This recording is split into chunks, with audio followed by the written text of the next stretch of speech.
Dictation start होगी 3 second में। Start. अगर आपके अंदर गुस्सा नहीं है मतलब आप पत्थर हैं। आपको गुस्सा आना चाहिए लेकिन उसमें कड़वाहट नहीं लानी चाहिए।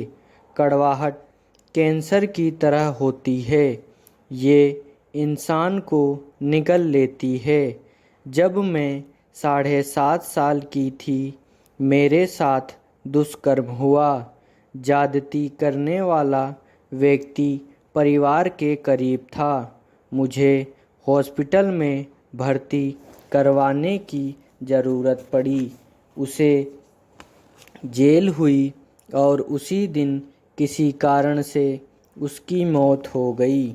उस छोटी सी उम्र में अपनी तकलीफ़ के बाद भी मुझे लगा कि मैं उसकी मौत के लिए ज़िम्मेदार हूँ, क्योंकि मैंने उसका नाम पुलिस के सामने लिया था। उस मनोस्थिति में मैंने बात करना बंद कर दिया और 5 सालों तक खामोश रही। लेकिन उन 5 सालों में मैंने लाइब्रेरी में रखी लगभग हर किताब पढ़ डाली। मुझे शेक्सपियर के सारे नाटक याद हो गए।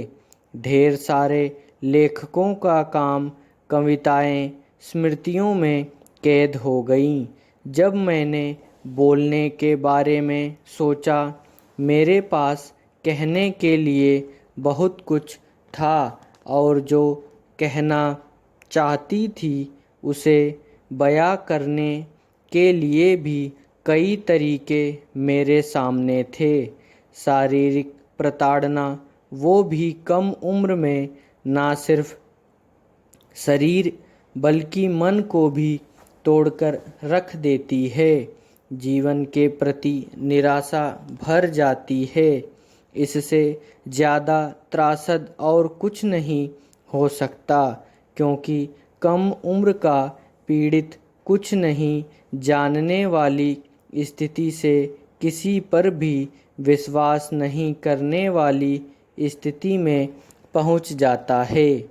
मेरे मामले में मेरी खामोशी ने मुझे बचा लिया और मैं इंसान के विचारों से लेकर इंसान की मायूसी और खुशी की कल्पना करने लगी थी। विराम पैरा। मैं जितना मुमकिन हो हमेशा हंसती मुस्कुराती रहती हूँ। जो लोग हंसते नहीं और गंभीर होने का दिखावा करते हैं, मैं उन पर भरोसा ही नहीं कर पाती। मेरा मानना है कि अगर आप गंभीर हैं तो कुछ बदलने की कोशिश कर रहे हैं। अगर आप उस हालात को पसंद नहीं करते तो उसे बदलने की कोशिश करते हैं।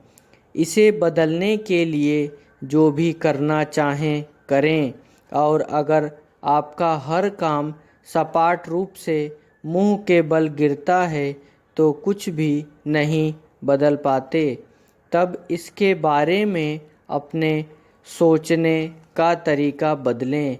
हालातों को देखने का नज़रिया बदलें। इस दौरान शायद चीज़ें बदलने का कोई नया रास्ता मिल जाए। अक्सर लोग आपको वैसी ही प्रतिक्रिया देने की कोशिश करते हैं जिस समय या स्तर तक जाकर आप उन्हें सम्मान देते हैं। आप सुंदर हैं, आप काफ़ी खुश मिजाज हैं। ऐसे में भले ही वे ऐसे ना हों, लेकिन आपके लिए वो उस स्तर तक आकर प्रतिक्रिया देते हैं। दूसरी ओर अगर आप किसी को कमतर कहते हैं, आज नहीं तो कल वो व्यक्ति भी आपको वैसी ही ठंडी प्रतिक्रिया देता है। विराम पैरा। एक टाइम जोन से दूसरे टाइम जोन में यात्रा करने वाले लोगों को अक्सर जेट लैग की समस्या से जूझना पड़ता है। प्रदेश में न सिर्फ माहौल में ढलने में वक्त लगता है, बल्कि दिन रात से भी तालमेल बैठाना पड़ता है। इस प्रक्रिया में वक्त लगता है। इसी तरह जीवन से नकारात्मकता दूर करने में भी वक्त लगता है। एक बार दलाई लामा से उनके शिष्य हावर्ड सी कटलर ने पूछा कि अगर खुशी का अर्थ सिर्फ दया आदि जैसी अधिक सकारात्मक मानसिक अवस्था विकसित करना है, तो इतने सारे लोग दुखी क्यों हैं? दलाई लामा का उत्तर था कि सच्ची खुशी पाने के लिए अपने दृष्टिकोण में, अपनी सोच में बदलाव लाने की ज़रूरत है। लेकिन इन बदलावों में समय लगता है। जैसे जैसे समय बीतता है, आप सकारात्मकता बदलाव ला सकते हैं। प्रतिदिन जब आप सुबह उठते हैं, तो आप यह सोचते हुए गंभीर सकारात्मक प्रेरणा पैदा कर सकते हैं कि मैं इस दिन को अधिक सकारात्मक तरीके से बिताऊंगा। मुझे यह दिन बर्बाद नहीं करना है। उसके बाद रात को सोने से पहले देखिए कि आपने दिन भर क्या किया और खुद से पूछिए, क्या मैंने आज का दिन उसी तरह बिताया जैसे मैंने सोचा था? अगर सब कुछ सही तरीके से हुआ, तो आपके लिए यह खुशी की बात है। यदि उस तरह नहीं हुआ, तो आपको दुख होगा और आप इसकी समीक्षा करेंगे। इस तरह के तरीकों की मदद से आप धीरे धीरे अपने दिमाग के सकारात्मक पहलुओं को मजबूत कर सकते हैं। दलाई लामा के अनुसार हम चाहे जो भी काम कर रहे हों, ऐसा कुछ नहीं है जो लगातार मेल जोल और प्रशिक्षण से आसान नहीं हो सकता। प्रशिक्षण के द्वारा हम खुद को बदल सकते हैं। विराम पैरा। जनता को जागरूक व्यक्ति ही बचा सकता है। यह बात नेतृत्व करने वाले लोगों के लिए कही गई है। जनता राज व्यवस्था की ओर नहीं देखेगी तो कहाँ देखेगी?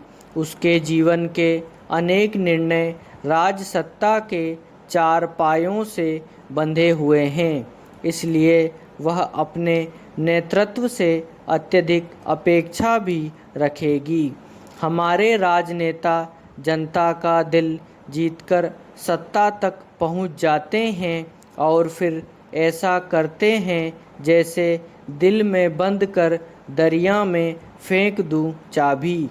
एक बात जनसत्ता को भी समझना पड़ेगी कि राजसत्ता की अपनी सीमाएं हैं। इसलिए जिस जागरूकता की अपेक्षा नेतृत्व से करते हैं, वही जागरूकता हमें अपने भीतर भी पैदा करना चाहिए। भीतर जागरूकता पैदा करने का एक तरीका है दर्पण को ठीक से समझना। हमारे जीवन में तीन तरह के दर्पण हैं। एक जो बाजार में मिलता है, इसमें केवल शरीर दिखता है। दूसरा मन का दर्पण, जो केवल भूत और भविष्य की बताता है। इसे वर्तमान से कोई लेना देना नहीं होता। तीसरा दर्पण होता है आत्मा का। यह वर्तमान दिखाता है और वही बताता है जो आप हैं। इसी को जागरूकता कहते हैं। अध्यात्म की भाषा में होश कहा है। प्रबंधन इसे अवेयरनेस बोलता है। यदि होश जाग गया तो आप बेहोश नेतृत्व वालों के बीच भी सफलता का रास्ता निकाल सकते हैं। विराम समाप्त। धन्यवाद।